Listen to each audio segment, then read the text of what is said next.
Hello दोस्तों, नमस्ते नमस्कार। तो आइए आज हम लोग स्टार्ट करते हैं क्वेश्चन कैसे पूछेगा, कैसा कैसा क्वेश्चन रहता है वो हम लोग देखते हैं आज की क्लास में। आपका है कि कोशिका के किस भाग में कोशिका अंग पाए जाते हैं। कोशिका के किस भाग में कोशिका अंग पाए जाते हैं। तो आपको लिखना कैसे है, तो लिखना है क्या, यहाँ से यहाँ तक आपको अपने से लिखना है। कोशिका के यहाँ देखिए कोशिका द्रव्य है, कोशिका द्रव्य में कोशिका अंग पाए जाते हैं। हम जो जो अंडरलाइन किए फर्स्ट में ये वाला लिखना है, इसके बाद ये वाला लिखना है, उसके बाद ये वाला इतना से लिखना है। इतना कोशिका द्रव्य में पाया कोशिकांग पाया जाता है। उसके बाद दूसरा आपका कि क्या कि सजीव में अनुवांशिक गुणों का वाहक कौन होता है। सजीव में अनुवांशिक गुणों का वाहक कौन होता है। तो आंसर कैसे लिखना है, तो आंसर लिखना है आपको सजीव में अनुवांशिक गुण का वाहक जीन होता है। जीन है, कौन है, जीन। जीन या तो आप लिख सकते हैं गुणसूत्र, क्या चीज, गुणसूत्र भी लिख सकते हैं, गुणसूत्र भी आप लिख सकते हैं। नेक्स्ट तीसरा क्वेश्चन, तीसरा आपका कि पौधों की कोशिका में सबसे बाहरी परत को क्या कहते हैं। तो सबसे बाहरी परत को क्या कहते हैं, तो बोलते हैं क्या चीज, कोशिका भित्ति। बोले लिखिएगा कैसे, लिखिएगा पौधों की कोशिका में सबसे बाहरी परत को कोशिका भित्ति कहते हैं। क्या चीज कहते हैं, कोशिका भित्ति कहते हैं। यहाँ से आप क्या खींचिएगा कि पौधों की कोशिका में सबसे बाहरी परत को, उसके बाद यहाँ से लिखने के बाद यहाँ तक, लिखने के बाद को तक, यहाँ तक को तक लिखने के बाद उसके बाद ये वाला लिखिएगा कोशिका भित्ति कहते हैं। नेक्स्ट 4 नंबर क्या है कि कोशिका की खोज किस वैज्ञानिक ने की थी। तो कोशिका के खोज रॉबर्ट हुक ने किए थे। तो कब किए थे, 1665 ईस्वी में किए थे। ये जो किए थे मृत कोशिका थे। कौन सी कोशिका थी, मृत कोशिका थी। मृत बोले तब मरा हुआ कोशिका का खोज किए थे इन्होंने। तो कैसे लिखिएगा, कोशिका का खोज रॉबर्ट हुक ने की थी, ऐसे लिखना है आंसर। नेक्स्ट आपका है कि जीवन के मूलभूत इकाई किसे कहते हैं। तो जीवन के मूलभूत इकाई किसे कहते हैं, तो इसे कहते हैं कोशिका को। किसको कहते हैं, कोशिका को, कोशिका को कहते हैं। आपका अति लघु उत्तरीय प्रश्न खत्म हो गया। नेक्स्ट आपका लघु उत्तरीय प्रश्न, अति था ऊपरी 1 नंबर का क्वेश्चन यह था वो। आपकी जो है यह आपका 3 नंबर का है लघु उत्तरीय प्रश्न। इसमें आपको 4 से 5 लाइन देना है, 30 से 40 से 50 शब्द में इसको आपको आंसर देना है। तब देखिएगा कैसे देना है इसका आंसर से। नेक्स्ट देखिएगा इसका पहला लघु उत्तरीय प्रश्न का पहला क्वेश्चन कि कोशिका के 3 प्रमुख घटकों के नाम लिखें। तो कोशिका के 3 प्रमुख घटक कौन कौन से हैं। तो बोला है क्या कि कोशिका के 3 प्रमुख घटक निम्नलिखित है। पहला आपका कोशिका झिल्ली, दूसरा आपका कोशिका द्रव्य एवं तीसरा आपका केंद्रक। ये तीनों आपका क्या चीज है, एक प्रमुख घटक है कोशिका का। याद रखिएगा कोशिका के कितने घटक होते हैं, 3। कोशिका झिल्ली, कोशिका द्रव्य एवं केंद्रक। कौन कौन, कोशिका झिल्ली, कोशिका द्रव्य एवं केंद्रक होते हैं। नेक्स्ट क्वेश्चन 2 नंबर क्वेश्चन है कि रॉबर्ट हुक ने कॉर्क की पतली परत में क्या देखा। वाह, क्या क्वेश्चन है, और उसका नाम उन्होंने क्या दिया। तो इन्होंने क्या देखा था, तो आइए पढ़ते हैं। बोला कि रॉबर्ट हुक ने कॉर्क की पतली परत में मधुमक्खी के छत्ते के समान छोटे छोटे कोष्ठक देखे थे। क्या चीज देखे थे, तो छोटे छोटे कोष्ठक देखे थे। इन्होंने प्रत्येक कोष्ठ का नाम सेल या कोशिका दिया।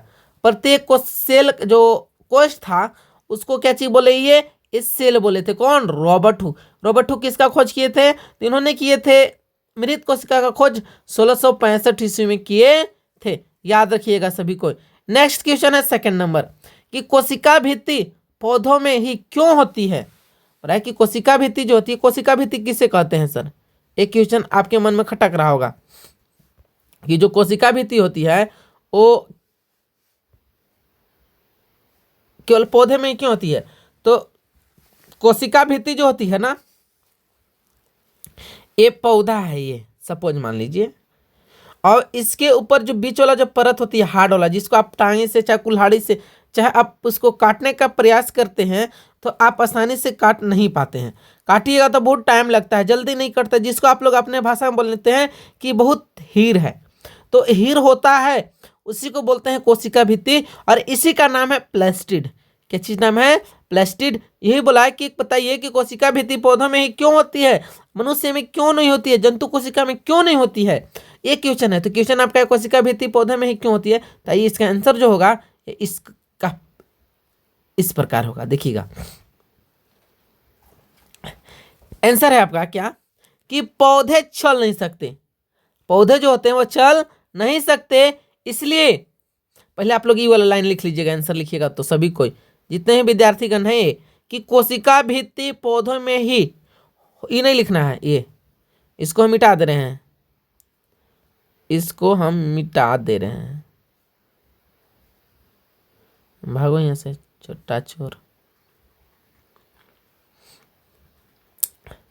चलिए मिटा दिए। अब क्या लिख करना है समझिएगा, यहां से कोशिका भित्ति पौधे में ही होती है, होती है, उसके बाद क्योंकि यहाँ कर लीजिएगा, कर आगे क्योंकि पौधे चल नहीं सकते, इसलिए ताप में परिवर्तन, तीव्र गति से चलने वाले वायु, वायुमंडलीय नमी आदि विभिन्न परिवर्तनों से सुरक्षा के लिए ही पौधे की कोशिका झिल्ली के बाहर मोटी परत कोशिका भित्ति होती है। तो हम अपने भाषा में और इसको लिख सकते हैं कि इसलिए नहीं होती है क्योंकि पौधे चल नहीं सकते, एक स्थान से दूसरे स्थान तक पहुंच नहीं सकते, ताप में वह परिवर्तन नहीं कर सकते, तीव्र गति से चलने वाले वायु को, वायुमंडलीय नमी आदि को विभिन्न परिवर्तनों से क्या करते हैं, सुरक्षा के लिए पौधे की कोशिका भित्ति बनाई होती है। ये इसलिए बनाई होती है क्योंकि जब आंधी तूफान वगैरह आए तो पेड़ खड़ा रहे, ना कि पलट जाए। इसलिए देखिएगा जितने ही बड़े बड़े पेड़ होते हैं उसमें सभी में प्लास्टिड यानी कोशिका भित्ति होती है।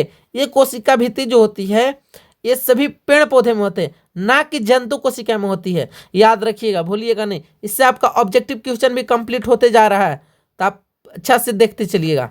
चलिए आपका तीसरा हो गया ये क्वेश्चन। नेक्स्ट क्वेश्चन पढ़ते हैं। चौथा क्वेश्चन है आपका क्या कि पादप एवं जंतु में किस प्रकार की रिक्तिका पाई जाती है, पादप एवं जंतु में किस प्रकार की रिक्तिका पाई जाती है। तो समझिएगा, पादपों में रिक्तिका बड़ी एवं संख्या में कम होती है। जो पादप में जो बड़ी रिक्तिका होती है बड़ी एवं संख्या में क्या चीज होती है, कम होती है। लेकिन जंतुओं में यह अनुपस्थित होती है, यानी नहीं होती है, या छोटी सी होती है। अगर होती भी है तो कैसी होती है, छोटी छोटी होती है, जो आप अच्छा से देख नहीं सकते हैं। नेक्स्ट पांचवा कि प्रोकैरियोटिक कोशिका किसे कहते हैं।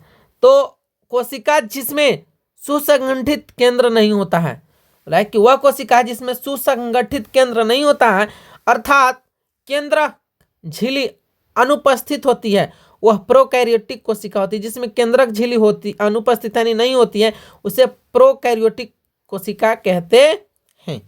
तो आपका आज की करवा यहीं तक। जो आप पहला क्लास किए थे इतना से इतना क्वेश्चन बनेगा। उसके बाद जो हम लोग अति पढ़ लिए, लघु पढ़ लिए, अब बच किया दीर्घ, तो हम लोग जल्द ही दीर्घ को भी खत्म करेंगे। अब हम लोग चैप्टर आप आगे जाइएगा, जैसे जैसे आगे जाइएगा वैसे वैसे हम क्वेश्चन भी लाते चलेंगे। अगर आपका सेशन अच्छा लगा हो तो लाइक और शेयर करते चलिएगा, ताकि आप लाइक और शेयर करते हैं तो हमको भी मनोबल बढ़े और हम अच्छा अच्छा कंटेंट दें। अगर आपको आज की कंटेंट अच्छा लगा हो तो आप जरूर कमेंट बॉक्स में कमेंट करके बताइएगा कि आज की कंटेंट पूरा फिट था। कंफर्म ये जाके क्वेश्चन छपेगा एग्जाम में, सभी को अच्छा सा रट लीजिएगा, पढ़ लीजिएगा। तो मिलते हैं नेक्स्ट वीडियो में, तब तक के लिए सभी को जय हिंद और गुड नाइट।